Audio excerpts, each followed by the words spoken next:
Tem um momento na carreira que precisamos dar um passo além. É hora de fazer uma pós-graduação. Só que muitas vezes o custo pesa no bolso, inviabilizando tudo. Com a pós-graduação do Senac, você não tem esse problema. Cursos com até 50% de desconto e muito mais tempo para pagar. TCC opcional, modelo flexível com aulas presenciais e online e alguns cursos com apenas 12 meses de duração. Não tem mais desculpa, hein? Saiba mais em sp.senac.br/pós-graduação.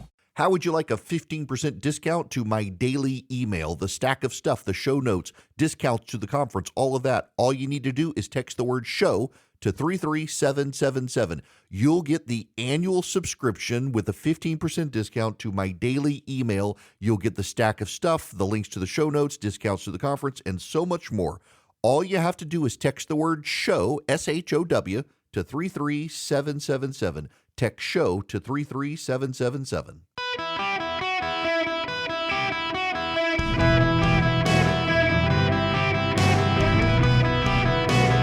Welcome to the Eric Erickson Show podcast, Hour 3. Hello, America. Welcome. It is Eric Erickson here across the country. The phone number, 877-973-7425, should you wish to be a part of the program. I gotta deal with this Nancy Mace situation. I just, every once in a while, you see something on TV and you become mindful of the fact that they would never do this to a Democrat. George Stephanopoulos would never do this to a Democrat, shaming a Democrat of rape. This is the exchange between Nancy Mace and George Stephanopoulos on This Week. And you've endorsed Donald Trump for president. Judges and two separate juries have found him liable for rape and for defaming the victim of that rape. How do you square your endorsement of Donald Trump with the testimony we just saw? Well, I will tell you, I was raped at the age of 16. And any rape victim will tell you, I've lived for 30 years with an incredible amount of shame over being raped. I didn't come forward because of that judgment and shame that I felt. And it's a shame that you will never feel, George. And I'm not going to sit here on your show and be asked a question meant to shame me about another potential rape victim. I'm not going to do that. It's actually not about shaming you. It's a question about Donald Trump. No, you Trump. are shaming me. You've endorsed Donald Trump for president. Right. Donald Trump has been found liable for rape by a jury. Donald Trump has been found liable for defaming the victim of that rape by a jury. It's been affirmed by a judge. It was not a criminal court case, number one. Number two, I live with shame. And you're asking me a question about my political choices, trying to shame me as a rape victim, and I find it disgusting. And quite frankly, E. Jean Carroll's comments when she did get the judgment, joking about what she was going to buy, it makes it harder for women to come forward when they make a mockery out of rape. You know, George Stephanopoulos came to fame by working for a sexual predator named William Jefferson Clinton. And George Stephanopoulos' work got that sexual predator into the White House. George Stephanopoulos has never apologized for advancing the career of a sexual predator who continued to prey on young women when he was president of the United States. And now he wants to shame Nancy Mace.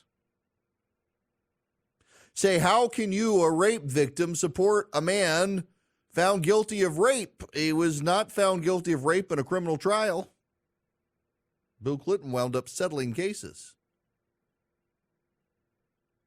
This is the sort of stuff they wouldn't ask of a Democrat. And you can't say Democrats. You can't say, well, we would never do this, because you all supported Bill Clinton. And you supported Hillary Clinton. Oh, don't tell me Hillary Clinton wasn't responsible for encouraging attacks on the people who blew the whistle on Bill Clinton.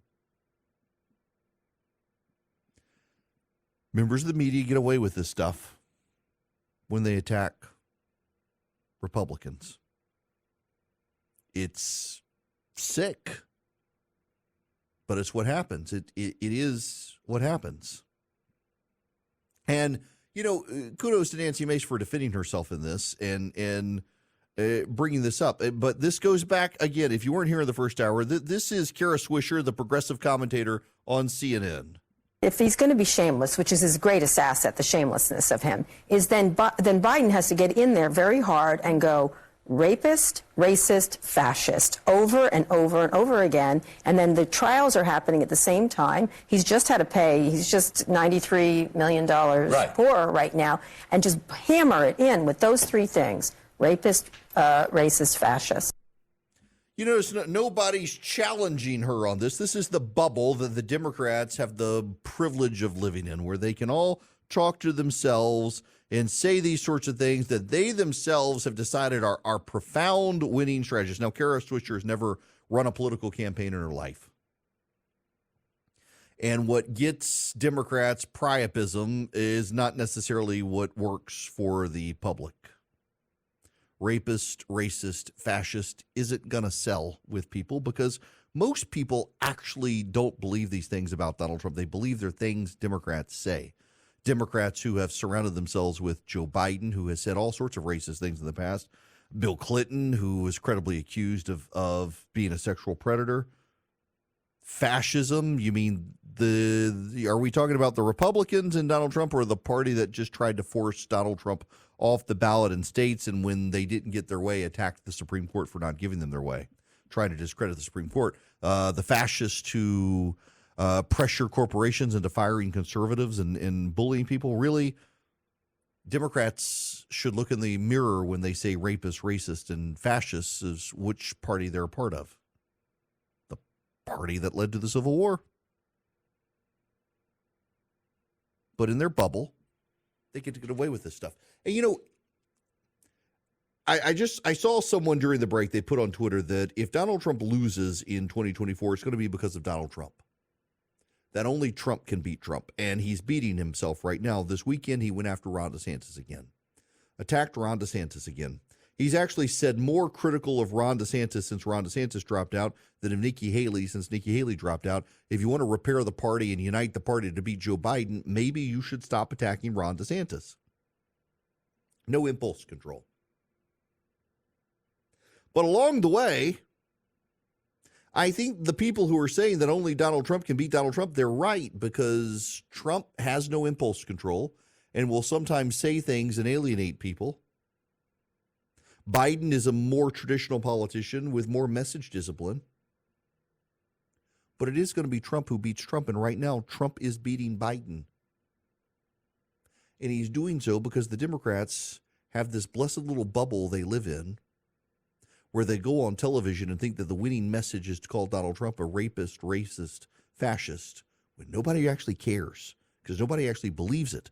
What people believe is that they're far less safe in their communities these days, that the Democrats prioritize apologizing to illegal aliens for calling them illegal aliens than apologizing to the families of the victims of murder, that the Democrats are still trying to justify the economy and saying the economy is fine. This is Gary Cohen. He was on Face the Nation. He was one of Donald Trump's economic advisors, explaining the problems with the economy that are still out there.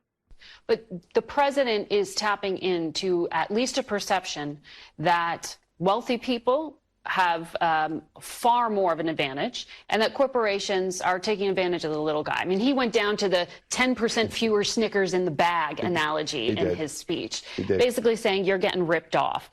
So what do you make of that idea, though, and the explanation he's trying to make for why people are experiencing inflation, even though the rate is coming down?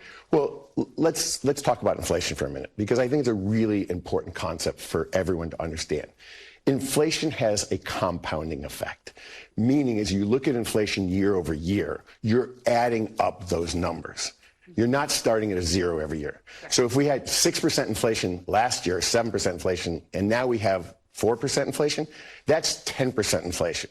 So if you take a basket of groceries at the beginning of 2020, just a simple basic basket that cost $100, it costs well over $125 today, because those 4% one year and 7% one year and 7% the next year, they add up. They're cumulative. So there's a huge cumulative effect inflation. So when people are being told, consumers, you're wrong, inflation's heading, no, they're right. They're completely it is right. Actually they're more completely expensive. right. And what they're more right about is we at least finally have gotten to the position where wage growth is faster than inflation. But we had not been there until the last few months. So people were losing purchasing power, and that's why people were angry. And then take on top of that the high interest rate environment, where if you thought you might have been in a position to buy a house because you save money, you go out to get a mortgage at 7 or 8%, you can't afford a house. So people got very frustrated because the cost of their everyday lives got very expensive, and the cost of investing in their future by buying a home got nearly impossible. That's Gary Cohen. He was one of Donald Trump's economic advisors, a great salesman for why the economy is so screwed up under Joe Biden. And the Democrats in their bubble, they don't hear this. The Democrats in their bubble think it's fine shaming a rape victim for supporting Donald Trump, who they think is a rapist, racist, fascist. And they believe that telling everyone this will actually work well for them. This isn't going to sell. And they can't get it. And it's a good thing that they can't get it. They undermine themselves. And it's not a bad thing. What's so remarkable, though, is that you and I can see this. We can see where this train is going. And they can't, because they don't trust anyone but themselves. In 2016, Hillary Clinton lost because she let Robbie Mook run her campaign from Brooklyn. And even Bill Clinton was exasperated and believed that they were shutting out anyone who didn't sound like an urban hipster progressive from Brooklyn. And she lost. They decided they had to blame the Russians. They couldn't blame Hillary Clinton or Robbie Mook. But it ultimately was they only wanted to take advice from people who sound like them and had their own lived experience, which is not the broad array of Americans. It's a very small number of Americans. The people who say Latinx and think that boys can become girls are actually not even a large minority in this country. They're a very small minority in this country, and yet they are disproportionately the loudest voices in the room of the Democratic Party, continuing to lead them astray. Only Donald Trump can beat Donald Trump because the Democrats only listen to this tiny minority of Americans who believe Latinx is a real word to call people, and that boys can become girls and girls can become boys, and there's nothing wrong with it, and we should encourage it. Those are the people who are out to lunch and out of step with the American public. Those are the people who believe that grocery prices have come down. Grocery prices have not come down. They're just not going up as fast as they were.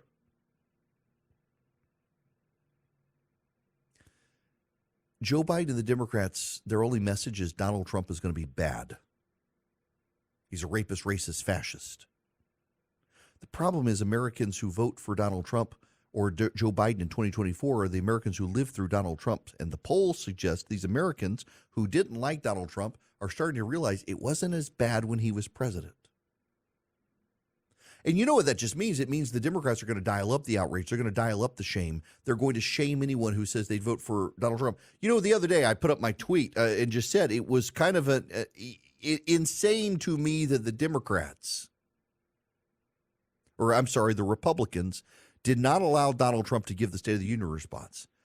And some of these anti-Trump people are like, what happened to you? I can't believe you're on the Trump train now. I thought you didn't like Donald Trump. It doesn't matter whether I like Trump or not. Just as a matter of politics, having Donald Trump give the State of the Union response would have been gold. It would have been great for the GOP. But there are people who are just broken in politics. You can either only say nice stuff about someone or only say bad stuff about someone. You just can't call balls and strikes. You can't be objective in your analysis. You can't be objective. And the Democrats are actually worse about it than the Republicans. If you say anything nice about Donald Trump, you say anything bad about Joe Biden, you're not in line. You're a hater. You're undermining the party and the goodwill. The fact of the matter is the Democrats need people to be critical internally. They won't listen to me. I'm a conservative talk radio show host. Problem is there are plenty of Democrats behind the scenes telling them the same thing, and they won't listen to them. because they're not telling them what they want to hear. In their bubble, in their blessed bubble, they get to learn that everything is all right. They can shame rape victims who are supporting Donald Trump. They can just go out and slander Donald Trump. They don't have to deal with the policies. They don't have to deal with the economy. They can tell everyone the economy is A-OK, hunky-dory, and fine. There's no problem there. And if you believe there is, you're a hater, racist bigot. All the Democrats have at this point is shaming other people, and people are tired of being shamed when they can't afford their groceries now. And they're not going to vote for Democrats because of it. Welcome. It is Eric Erickson here, 877-973-7425. Should you wish to be on the program, very happy to have you. Now, we got to move on to a lot of other stuff.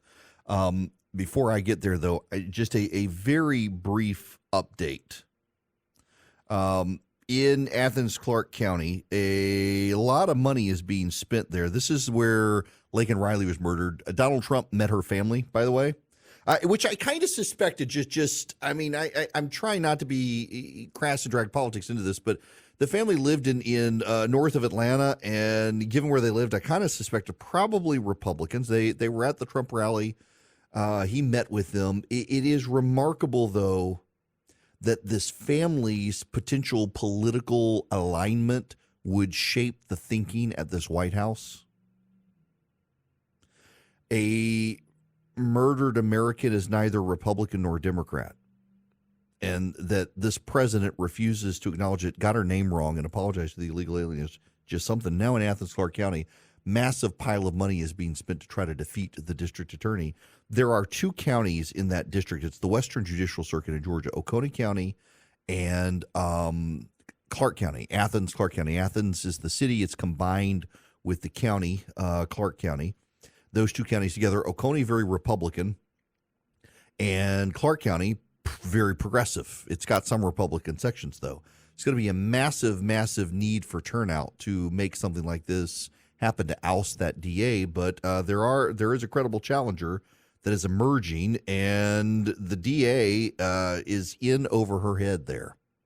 Just a tragedy, though. And, since that happened, there have been now a number of other incidents where people have died, either murdered or in car wrecks and the like with illegal aliens in the country. The numbers keep going up. And they keep saying, well, actually, more illegal Americans kill people than illegal. It doesn't matter. It simply doesn't matter. The fact that the Democrats think that is a viable talking point, even the president of the State of the Union pivoted to how many legal kill people, not illegal, trying to turn a death into a statistic as opposed to what it was, a terrible tragedy caused by progressive policies, is not going to help the Democrats. I honestly, as someone just on the outside looking in who's done politics for a living, run campaigns, I'm kind of stunned at the messaging of the Democrats on this issue. Now, I got to tell you about my bank, Old Glory Bank. There are a lot of un-American antics happening around major U.S. banks these days as progressives have gotten their claws in them. They share lawful transactions with the federal government. They block you from lawful transactions because they don't like who you're doing business with. They debank you, shut down your account because of who you are and what you support. Old Glory Bank has an Americans Banking Bill of Rights. It's a big deal for banking consumers. They protect your freedom of association. They protect your financial privacy. They protect you from censorship, and they support American values. The right to bank with institutions that support your values. Old Glory Bank is my bank. They have no fees on their checking and savings account. They're a great bank. They're a real bank. They're oldglorybank.com. If you go to oldglorybank.com, you can set up an account for yourself or your kids less than 8 minutes. It really is a great bank. I really have a. It's rare to be effusive with praise for a bank, but y'all, I can put my money in and it's not going to get eaten alive with bank fees, and I get great interest rates on my savings account. oldglorybank.com, member FDIC, terms and conditions apply. Go get yourself an account with oldglorybank.com. Greetings and welcome. It is Eric Erickson here. Glad to have you with me. The phone number 877-973-7425. Real quick, some folk from South Carolina, because of something I said earlier, I should have been clear about party registration and Nikki Haley and the voters voting in the Republican primary. There 80% were Republicans. We were like, how do you know? Because we don't register by party. Well, you don't register by party just like we don't in Georgia where I am, but you have to choose, are you going to vote in the Democratic primary or the Republican primary? That's how you are determined to be a Republican or a Democrat. And the people who voted in the Republican primary, 80% of them are repeat Republican primary voters, not Democratic primary voters. Only 20% of the people who voted in the last Democratic presidential primaries. So that's how they say it's Republican, not because there's an official designation that is made, but you choose by voting the Republican or the Democratic primary your party designation that way. So that's what I was talking about. I'm sorry if you got confused, but that's the way it works, and that's what happened. And so, no, for all the people saying it was just this massive wave of Democrats in South Carolina, actually, it wasn't. Only about 20 to 25% of the people who voted were people who voted in Democratic primaries in the past. And we're not talking, the Democratic primaries where, like, you got to go vote for the sheriff in your county. No, people who voted in presidential primaries. So hope that clarifies things. Now, I want to go back to the phones. I actually want to take Jimmy's phone call here. Jimmy, welcome to the show. How are you? Good. How are you? Good.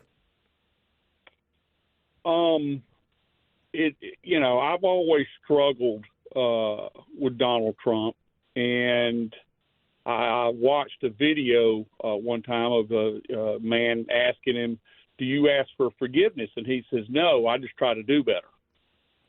And he was talking to him about being a Christian. And you can't be a Christian and be like that. That's not Christianity. But the thing is, if you take the abortion issue, okay, Donald Trump used to be for it, now he's against it. Biden's for it. You take that out. You take that out of both of them. Biden is a much moral person than Donald Trump. Trump is a very immoral person, but he is a much better president. And as a very conservative Christian, it's hard at times to say, I'm going to vote for Donald Trump. When I'm in certain situations or putting something on my car, or I've had Christian friends the last time he ran would not vote for him because he's such an immoral man. And it dawned on me last week, that's it. That's part of the problem. And now he's jumping on the governor of Florida. What is that about? That's just being mean and nasty. Well, I mean, he doesn't have a good bone in his body almost. So, Jimmy, let's unpack this before I get all the hate mail. Okay. So I would submit this to you. Look, I've said all along, character counts. And I don't think Trump has great character. But I also think Joe Biden doesn't have great character. And you can say that, well, Donald Trump is more immoral than Joe Biden. Joe Biden certainly hasn't cheated on his multiple wives and been divorced multiple times and all that. You can look at the morality or immorality there, but you also you pick your poison because they're both sinners. We're all sinners. Now, it is true, Donald Trump has repeatedly said, and I would not actually put Donald Trump in the class of person I would consider a Christian for this reason. Don't get mad at me for saying that. Because what do you need to be a Christian? As Peter says in Acts 2, repent and be baptized in the name of Jesus Christ. Donald Trump was baptized in the Presbyterian Church, but he has been asked, including by me, multiple times, have you ever felt the need to repent? And he said no. He's never had to repent of anything. Now, that's kind of a red flag for me. At the same time, Joe Biden says he's a practicing Catholic, and Joe Biden is an aggressive supporter of abortion rights till birth. My problem here is that we're having this discussion of morality and immorality about two men, neither of whom should be their party's nominees and yet are. We should have a better crop of candidates. We're having to relitigate 2020 all over again, and I'm not thrilled about that. I'm not going to tell anybody who to vote for. You know, I used to say vote for the conservative in the primary and the Republican in the general, and then in 2016, I couldn't bring myself to vote for Trump. I was willing to support him in 2020, and I recognize I would much prefer Trump policies to Biden policies come 2024. But I am not excited about voting in the election in 2024 at all. We had such a good crop of candidates, and yet the powers that be in the Republican Party, the base of the party, decided they wanted to do this all over again. I'm not thrilled about it. I think Trump is a deeply flawed person. And I recognize there are people saying, well, I'm not voting for a pastor or a priest. I'm voting for President of the United States. But I'd at least like a president that even if I disagreed with his policies, my kids could say, yeah, okay, that guy's a good leader. The question at the end of the day for voters is going to be, like you said, an immoral person but a better president. Whose policies do you prefer? For a lot of people, they're going to be there. I will tell you, though, I'm also mindful there's a growing group of people out there who view their vote, particularly people of faith, as an act of stewardship. Voting is an act of stewardship. And in some cases, there are going to be a number of people who think that the best thing they can do to steward their vote is to not vote, to leave the line blank or to not show up because they need to register their dissatisfaction with the quality of the candidates. And the only way to register their dissatisfaction with the quality of the candidates is to not participate. When you view both candidates as the suicide of the country and you don't want to participate in suicide, you don't participate. And I get that too. I think they're all valid reasons. I'm gone are the days where I'm going to tell people you must vote and here's who you must vote for. I'll tell you what I do. I'll tell you what I think. But to each his own. It is your vote and it is your act of stewardship.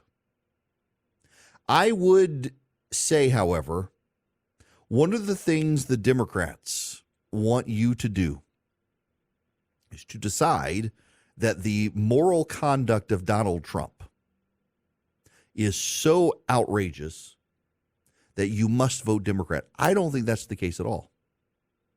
I would agree Donald Trump is terrible character and is not a moral person. But I also think when you look at the policies advanced by Joe Biden, whether you think he's a better man or not, his policies are far more immoral. Treating boys as girls, allowing the sterilization of boys and girls through trans surgeries, putting boys in girls' sports, releasing criminal elements into the streets to harass and be cruel to the population. Overwhelming our borders with illegal aliens, giving them no hope when they're here, treating them terribly when they're here, and then allowing those who commit crimes to stay here, supporting abortion rights, destroying the ability of kids to get good education in this country by blocking kids from private schools and school choice programs. The policy choices of the Democratic Party I find to be more immoral than the policy choices of the Republican Party, even as the Republican candidate you may think is a moral cretin. You can't look at the Democratic Party and what it subsidizes and what it supports, including the bunch of pro-Palestinian, pro-Hamas supporters marching in the streets chanting death to the Jews, and think that, hey, this is a party I can do business with. This is a party I can support. I think it's far easier to decide not to support either party than to support the Democratic Party. I think it's far easier to decide my act of stewardship is to stay home and protest the quality of both candidates than to go vote for Joe Biden and the Democratic policies. But that's on you and your choice. I do think it's notable that where we're headed in politics in this country right now, very specifically, is that both parties are going to lecture and shame and bully people based on the other party. Neither party is going to try to sell its vision of America. Neither party is doing that. What they're doing is telling you, if you don't vote for my party, you're handing it over to the other side and they're going to destroy the country. I will say this. I get this all the time, and it is from a particular demographic subset of people who all the time wish to insist that Donald Trump is the only thing that can save the country. If Donald Trump is the answer to this country's salvation, then the country is already toast. That's just a fact. You may not like it, but that's just a fact. If Donald Trump is what is saving this country or allowing this country by his inability to get elected, the country's already gone. One man cannot be our salvation unless his name is Jesus Christ. One man can't buy this country's salvation. Salvation comes from the people. In a democracy, in a republic, salvation comes from us. not spiritual salvation, not religious revival, but the salvation of this country. Its perpetuation comes from the people, not from any political candidate. And when you internalize in your mind that it is the candidate, not the people, that it's the candidate that saves us, that's a real problem. And that suggests a cult of personality. On both sides, by the way, not just the Republican side. If you believe only Joe Biden can save this country, you're in a cult of personality. If you believe that Donald Trump is there, Joe Biden is the only thing saving us from Donald Trump, you're in a cult of personality. It's just simply not true. It is a sad state of affairs that we could get to this point in this country and be left with two 80-year-olds as the only viable candidates. And they're only the viable candidates because the bases of the party decided they wanted a do-over from what they subjected us to in 2020. And I am not thrilled about it. I resent it. And if that makes me a bad Republican, so be it. Unlike many of you, I was an elected Republican. I don't know what the hell the Republican Party stands for anymore other than we hate the Democrats. I believe ideas matter. I think principles matter. I'm a conservative before I'm a Republican. I'm a Christian before I'm a conservative.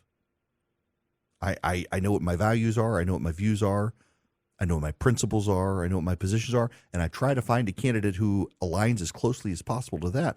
And when confronted by candidates who don't align in either direction with the principles and values that I have, I think it's easy to say I'm not going to vote. But at the end of the day, as well, Donald Trump did a good job picking judges.